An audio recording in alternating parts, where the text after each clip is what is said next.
Okay, thank you. The objective of my presentation today, and let's grab this microphone here, is basically discuss some of the different aspects or considerations that people who are developing ecological site descriptions, what types of topics can they actually discuss or should they cover within a hydrologic function section within the ESD. In the past, we have a section what we called hydrologic function. Of course, we're evolving in this concept of how should we merge hydrologic information, or let's just say ecohydrology. It's a more accurate way to describe it. How do we discuss ecohydrology concepts within the ESD? Without being repetitive throughout the ESD. And lately I've been thinking probably it should be included in a discussion with the soil narratives, because as soils change through, could change possibly through different state and transition scenarios, so does hydrology. Potentially hydrology changes as well. And certainly the hydrologic cycle is an important aspect within any discussion in ecohydrology. What is ecohydrology? It's simply just the crossover between ecology and hydrology, where we trying to link knowledge from hydrology with and other aspects such as geomorphology and things like that with the hydrologic cycle within plant communities, specifically at the ecological site level. And the ecological site level is a pretty discrete, detailed, finite level of description, and it's primarily what we use when we plan with landowners, or we do site inventories. We're working at a pretty discrete level at the ecological site level. But Curtis talked about this idea of kind of grouping some of our ecological sites into a larger grouping context, and perhaps writing, discussing maybe ecohydrology or different patterns within that group. For example, you may have a group of sites in the tallgrass prairie or shortgrass prairie or the sagebrush steppe where you have several ecological sites that have typical characteristics in terms of soils and vegetation, and we probably could start there with writing a hydrology section at that level. And certainly there's always unique situations within any ecological site that may bear specific discussion.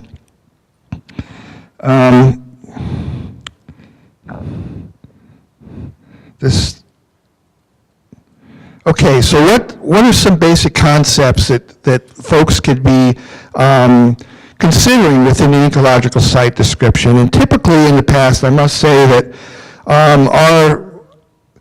many of our ecological sites, or our older concept range sites, were very lacking in terms of information on hydrology.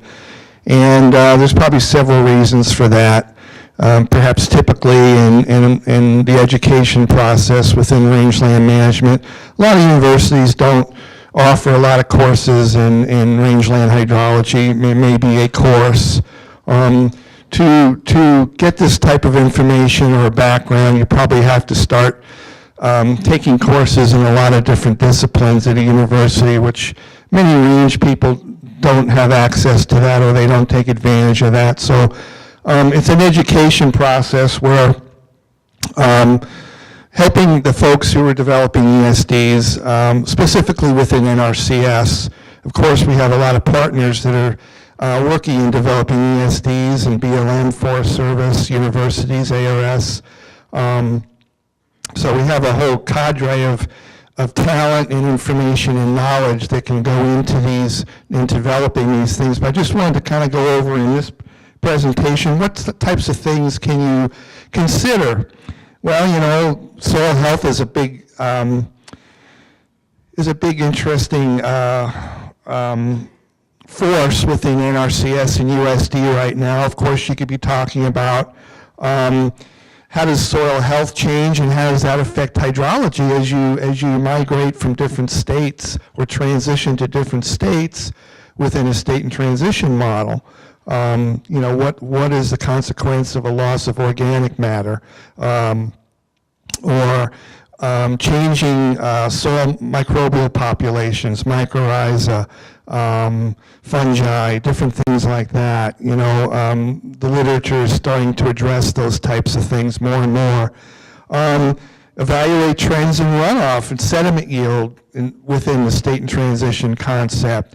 And more importantly, how do vegetation changes affect hydrology? And I'll be giving some examples of that.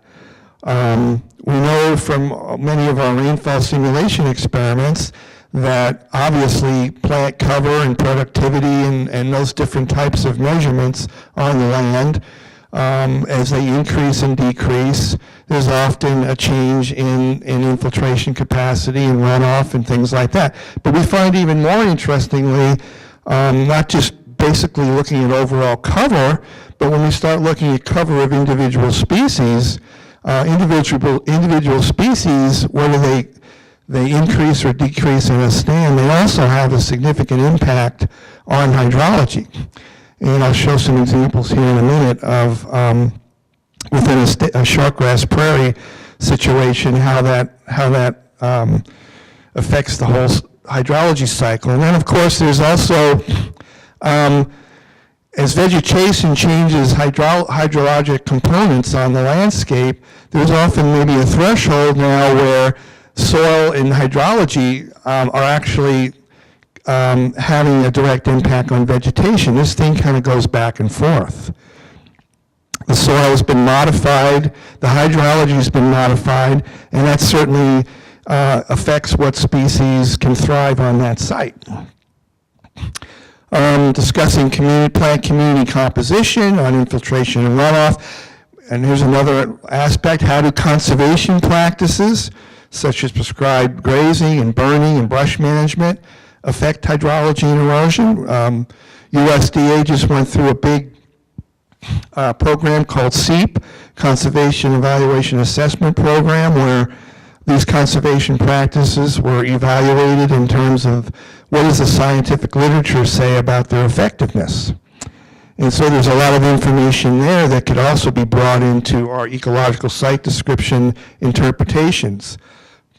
What are the impacts of wildfire? Prescribed burning, as I mentioned. We could talk about how grazing intensity affects plant composition, which in turn affects hydrology. Getting into hoof impact and action and compaction. What does that affect on soil surface properties? The role of rainfall interception on some ecological sites. We find in a lot of these juniper sites, where, especially specifically in the hill country of Texas, where we start getting 60% juniper canopy cover, that canopy can actually intercept up to 50% of your rainfall. And so that's a pretty significant chunk of your, within your concept of a water budget. As Mariano showed with the REM model, what are the effect of different design storms, and what's the risk that are associated with those design storms? Specifically, if you did a burn or had a wildfire and you get a equivalent of a 10, 25-year storm, what are the implications of that? I mean, there's always that risk. Or if a piece of land is overgrazed or overused, what are the impacts of that if the cover has been diminished significantly and you get a substantial storm? We tend to think, these storms occur once in 10 years, once in 25 years. What's the most intense storm in 100 years? And that's just statistics, but I'll give you an example. In 2012, around the Fort Worth area, in 2012 we had a very severe drought where we had over 100 days of 100+ degree temperatures, no rain. And actually, the juniper started dying during that drought. I'd say, at least on the property where I live, 30% of our juniper actually died during the drought. And so we had that scenario in the summer. But the following winter, we had the equivalent of two 25-year storms occur within a month of each other. 6 to 8 inches of rain within 24 hours occurred within a month period. So you never know when you're dealing with these types of risks what you're going to get. I always say on rangeland there's no such thing as average climate. And then finally we talk about shift. You could be talking about shifts in plant composition, plant growth, how does it affect hydrology, and then of course you can get into more specific situations where you may have cryptogamic crusts. If you're more in the western rangeland ecosystems, cryptogamic crusts seem to be more prevalent, or they were more prevalent at one time. And certainly the REM model actually addresses cryptogams in the input, as Mariano reviewed there lately. But you could use the hydrologic water budget as kind of a guide to go through a discussion of ecohydrology or hydrology within an ecological site context. You're talking about your soil water storage and the pluses and minuses that come into the actual hydrologic budget. You can talk about, okay, precipitation. Is there a specific period of time where you may expect higher intense storms, or when does the rainfall or precipitation occur? Is it monsoonal? Does it occur in the spring, or does it come at snow? What are those dynamics? And then, of course, we talked a little bit about interception. What are some runoff characteristics that you might expect? The whole juniper situation in the west, and even in the south, that's a recurring theme within this symposium, and many of the speakers today will be showing photographs of the impacts of juniper encroachment and invasion, and the increase of bare ground and interspace, loss of vegetation in the understory. I mean, what are those effects having on the site? As I mentioned, what are the dynamics of the water cycle? And I think that's a good guide in leading a interpretive discussion within an ecological site, is just basically use the components of the water budget and go through a discussion. And here's just an example out of our rangeland pasture handbook, where there's 3 stands here. One stand is a more of a reference tall grass site with big blue stem, little blue stem, kind of your typical tall grass species.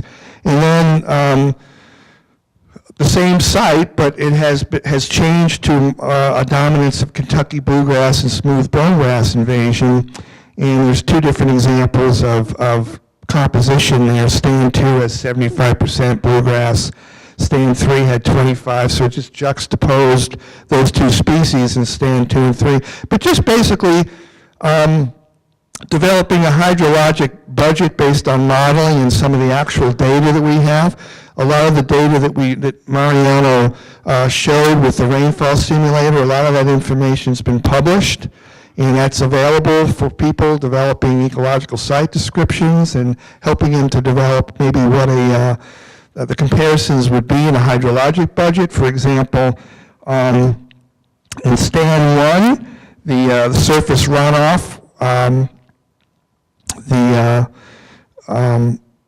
would only be about, let's see,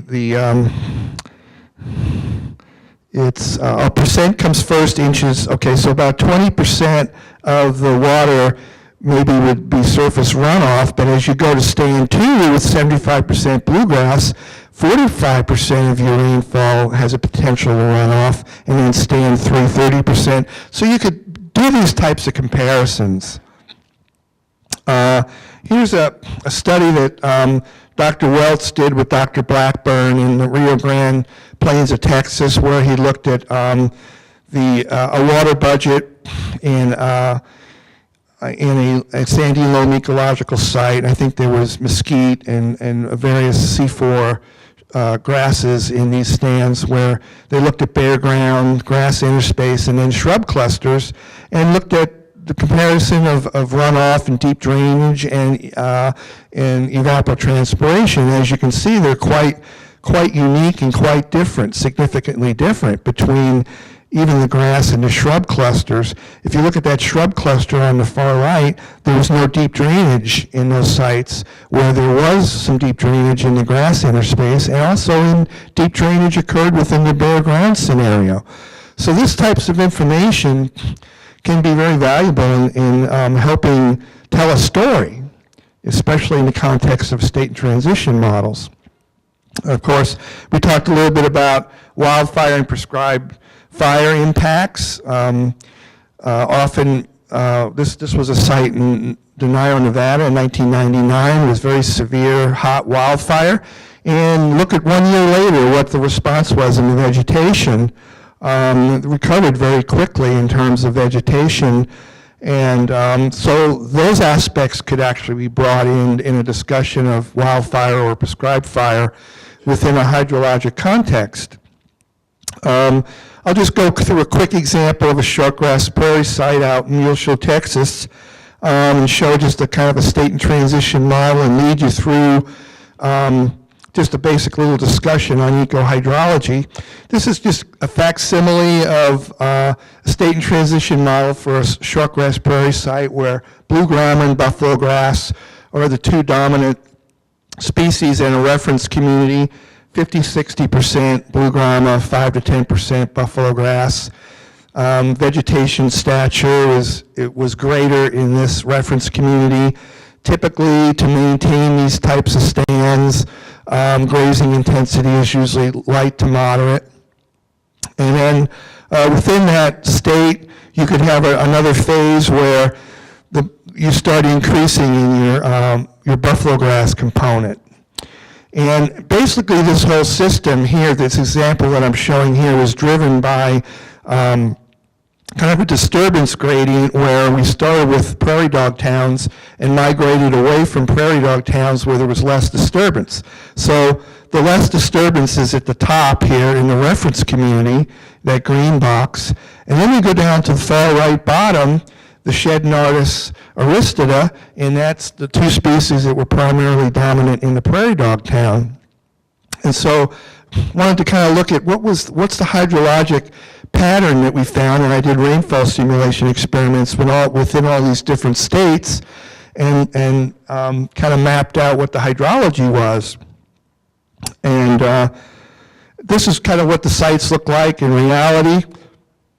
The upper left is the reference community, and then you have a transition with heavier grazing where you start getting more of a 50-50 relationship between blue grama and buffalo grass. And then you have a prairie dog town that was dominated by basically blue grama and buffalo grass were eliminated from the stands, and more grazing tolerant or species that are just not palatable. It seems like the prairie dogs don't really bother those two species, but they became more dominant. And then on the periphery of the prairie dog towns, the buffalo grass was the first grass to kind of recover and actually would form monocultures of buffalo grass.